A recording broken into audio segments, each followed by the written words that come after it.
Hello everyone, welcome to the Jargus Ranger Review. This time we'll be looking at the 13th episode of Power Rangers Super Ninja Steel, Prepare to Fail. Now this is a Sarah-oriented episode. It starts off in school where they had a math test where she studied extremely hard and she passed it, being the only one in A+ easily. And of course, the only ones who got a failing grade were Victor, Vincent, and Monty. Somehow I almost said Levi Weston. That would be incredibly wrong. But alas, they are going to have a part 2 of the test the next day. To which Sarah believes she'll be fine, she doesn't have to study. Because the first part was so easy. But everyone else is being all so serious about it. So she decides she'll just go see a movie while the other Rangers go as a team to study. However, Madame Odious and Badana had brought forth General Tynemon and his great warrior Brax, of whom Badana seems quite infatuated with. She seems to look up to him like a celebrity. And she also whispers to Tynemon that he knows his secret. What that secret is, we have no idea. In fact, it's not even hinted at in the slightest for the rest of the episode. So they go down to face the Rangers. Well, Brax does, after being introduced by Tynemon, along with some Basherbots. My head is itchy. I should not do this on camera. Anyway, one slash from Brody and it knocks him down. And he backs up on the ground and he screams in terror and he flees. Just one little cut and that does it. And so the Basherbots fight them, one of them knocking over Brody, but he is pretty much unfazed. So that leaves quite a mystery. And back on the Warrior Dome, he's brought in on a stretcher to the stage, but then he gets up with a triumphant roar saying that, oh yeah, I was just pretending to be weak so that the Rangers will let their guard down when I fight them for real. Does he honestly believe that such a tactic will work against such seasoned warriors? Apparently so. So back at the Ranger base, they're contemplating just what this guy could be up to running away after one hit. To which the Rangers decide they better study and also prepare, but Sarah blows it off because she thinks, we beat him easily now, he'll be fine next time. And even Mick asks her what she's up to, because she left a bunch of stuff on the table. You know, considering she's that good at engineering, I find it hard to believe that she would ever struggle at math. But yeah, she says she's working on making a new weapon, the Superstar Blade. And she decides not to work on it that day because, well, why should we? If they're sending the weakest monsters against him now. Odious must be desperate.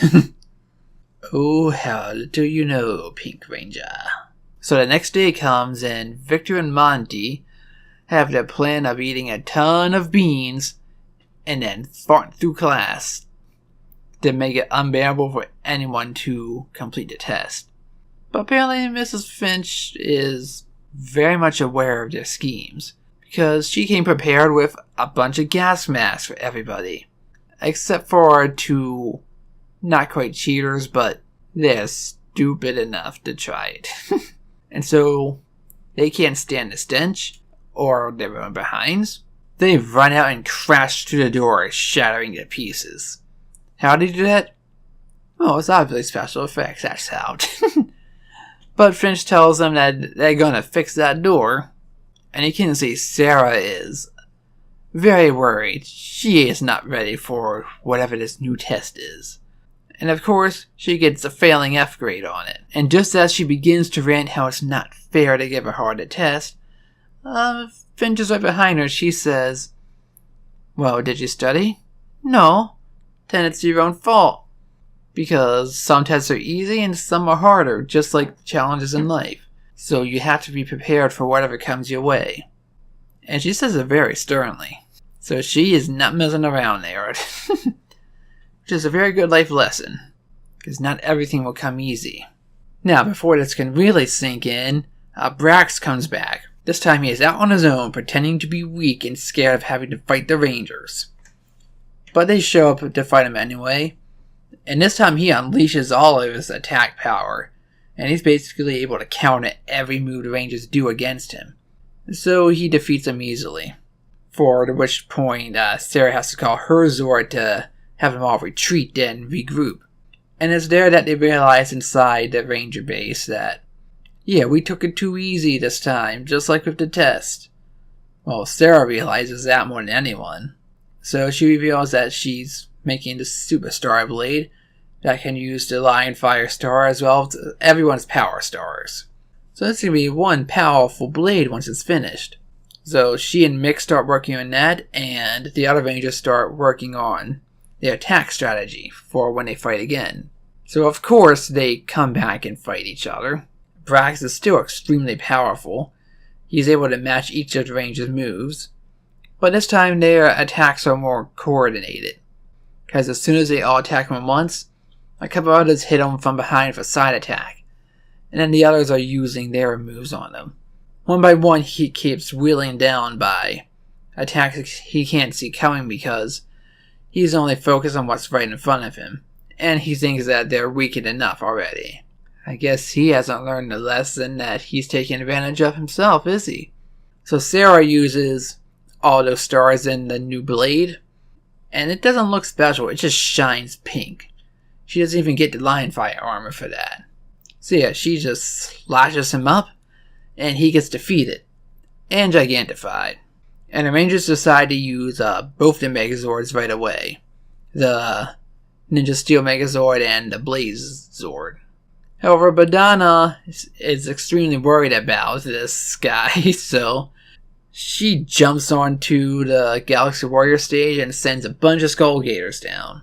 And Brax thinks that that'll be nothing, so he just walks out. He returns to the ship. So the Rangers use all the Zord's moves. They use the Rumble Tusk Zord, they use the Astro Zord. What was the other one that they had? Oh yeah, and the Subsurfer Zord. As well as the regular Megazord's finishing moves. So that destroys the Skull Gators. What happened next with these aliens? We don't know. I guess we'll find out next time. Kinda weird that this was never revisited at all. Just as an ominous moment or anything for the next episode. But we can pretty much guarantee that we're gonna see Brax again. And we'll probably expand on what Tynemon's secret is. And if it follows anything to do with Madame Odious' grand plans. Now back at school, Sarah talks to Mrs. Finch and she says that, yeah, she learned her lesson that she has to take things all seriously and not slack off and all that. And the teacher is so enamored by her maturity that she gives her the chance to take the test again the next day. And whereas right behind them, Monty and Victor have just finished fixing the door, using power tools no less, which I don't think it's legal for minors to use in the United States. But anyway, Monty, as soon as they're done, just eats another can of beans, to which even Victor says he shouldn't be doing that. But it's too late because he lets out another explosive fart and it blows the door back into the classroom this time. To which both of them scream in agony. But really, it should just be Monty, because he's the one that messed it up. Victor, at least at this moment, was thinking soundly. And unfortunately, it was too late. And that's how episode ends. Overall, this was an okay episode. It loses the momentum that the past three episodes does of being of great quantity. However, we did see some interesting moments. I was wondering what the Superstar Blade would look like, and I was disappointed where it was just a glowing sword, and that's it. Now, it was nice to see the Skull Gators again, and to have Badana show a little more personality. Now, I'm not sure if we should have had Sarah be the one learning this lesson. They probably made it her because of the Sentai footage, I'm guessing. But still, because she seems to be the one that put 100% to everything that she does. And again, so is Brody, but he's more lighthearted. Sarah seems to take studying seriously, just with all the different projects she does that she puts so much effort into.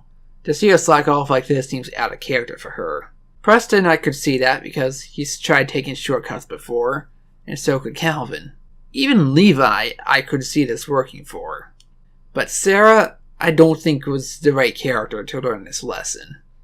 Just because of all the traits to show how dedicated she was to the things that she does at school already. But that's a minor nitpick. Not a big one, but this episode really does not stand out to me. It seems like it's a lot of really minor foreshadowing for the two new villain characters going forward. And we'll check it out next time. Overall, give it a C+. It's not bad, but you're not missing anything either. Anyway, thanks for watching. This has been Jargus, and until the next episode, let the power protect you.